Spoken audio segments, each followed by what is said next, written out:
મારું નામ ગૌતમ ડોડિયા છે અને તમે જોઈ રહ્યા છો ગૌતમ ડોડિયા ઓન ગ્રાઉન્ડ. અત્યારે રાતના 12 વાગ્યા છે. હું અત્યારે એબીસી ચોકડી થી જેએનએફસી ચોકડીનો જે રસ્તો છે ત્યાં ઊભો છું. તમે જોઈ રહ્યા છો કે અત્યારે કામ ચાલી રહ્યું છે, કલર કામ. જે કામ દિવસના અજવાળામાં થવું જોઈએ એ કામ અત્યારે અંધારામાં થઈ રહ્યું છે. તમે જોઈ શકો છો કે કઈ રીતે આ જે કારીગરો છે, જે કામદારો છે, કલર કામ કરી રહ્યા છે અને રોડનું રંગરોગાન કરી રહ્યા છો. હવે આટલી રાત્રે 12 વાગ્યા પછી કેમ કામ કરવામાં આવે છે તેનું કારણ હું તમને જણાવી દઉં. તેનું મુખ્ય કારણ એ છે કે આવતીકાલે ગુજરાતના મુખ્યમંત્રી ભૂપેન્દ્રભાઈ પટેલ ભરૂચ ખાતે પધારી રહ્યા છે અને ભૂપેન્દ્રભાઈ પટેલના આગમન માટે આ જે રંગરોગાન થઈ રહ્યું છે. તમે જોઈ શકો છો કે અંધારો અહીંયા લાઇટ પૂરતી નથી, તેમ છતાં બોલેરો ગાડી છે. બોલેરો ગાડીના અજવાળામાં પણ ગમે તે રીતે આ જે રંગરોગાન છે તે થઈ રહ્યું છે.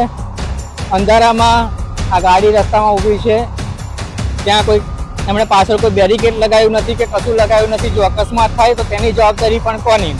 ત્યારે આ જે તમે ઘટના, આપણે કેટલાક કામદારો સાથે વાત કરીશું, આમની સાથે વાત કરવાની કોશિશ કરીશું. શું નામ છે તમારું?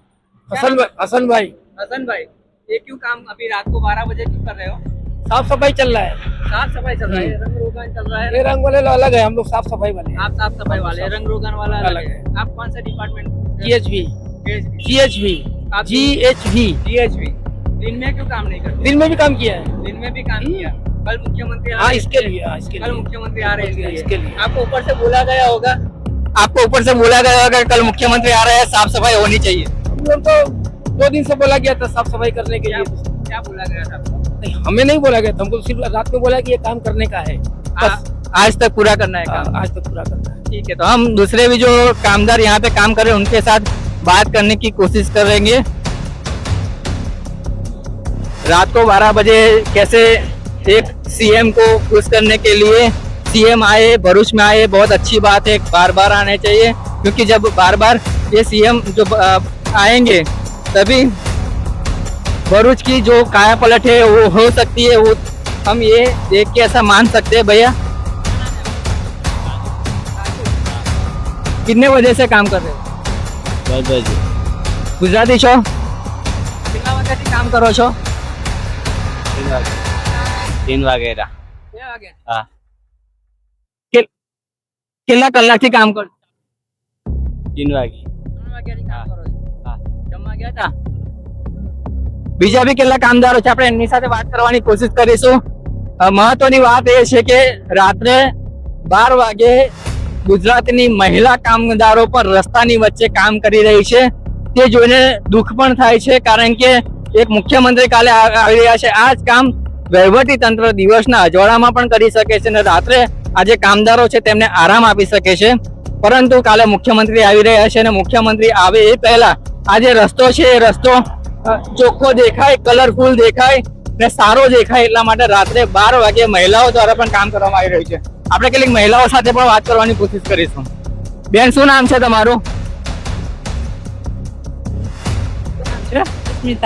અસ્મિતાબેન, કેટલા વાગ્યાથી કામ કરો છો? કેટલા વાગ્યાથી કામ કરો છો બેન? હે? બોલો વાંધો નહીં. તમે રોજ આ રીતે રાત્રે કામ કરો છો? શું બેન, રોજ નથી કરતા? તો કેમ આજે બોલાવ્યો, કે પૂછ્યું નહીં તમે સાહેબને કે રાત્રે કેમ કામ કરાવો છો? કેટલા વાગ્યાથી કરો છો કામ? આજ રાતથી? આજે જ કરતા છે. આજે જ કરતા છો? બાકી રોજ શું ટાઈમ હોય છે તમારો કામ? રોજે નહીં આવે. રોજ નથી આવતા? આજે તમને સ્પેશિયલ બોલાયા છે? હા. કેટલો રોજ આપશે? 500 રૂપિયા. અને કઈ ટાઈમ આપ્યો છે કેટલા વાગ્યાથી કેટલા વાગ્યા સુધી કામ કરવાનો? એવો કોઈ ટાઈમ આપ્યો છે બેન? ના, ટાઈમ નથી આપ્યો.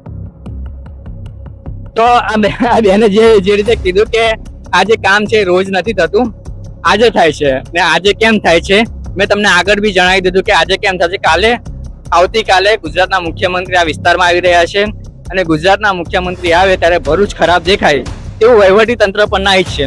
પરંતુ મારો સવાલ એ છે કે ગુજરાતના મુખ્યમંત્રીને ખુશ કરવા માટે જ કેમ આ પ્રકારની કામગીરી? કહેવાય છે કે લોકશાહીમાં લોકો જ મહત્વના હોય છે અને લોકો જ રાજા હોય છે. તો લોકો માટે આવા પ્રકારનું ઉત્સુકતા કામ કરવાની અને લોકો માટે આ જે કલરફુલ રોડ છે લોકો માટે સાફ સફાઈ કેમ થતી નથી, કેમ રાત્રે મુખ્યમંત્રીને ખુશ કરવા માટે રાત્રે 12 વાગ્યે પણ ગુજરાતની એક મહિલા કામ કરી રહી છે. આ વહીવટી તંત્ર છે તે મહિલાઓ પાસે કામ કરાવે છે, રાત્રે 12 વાગે કામ કરાવે છે અને એ રાત્રે 12 વાગે કામ કરાવે છે. તો એની પાછળનું કારણ ફક્ત ને ફક્ત એ છે કે અહીં આવેલા સીએમ ખુશ થઈને જાય.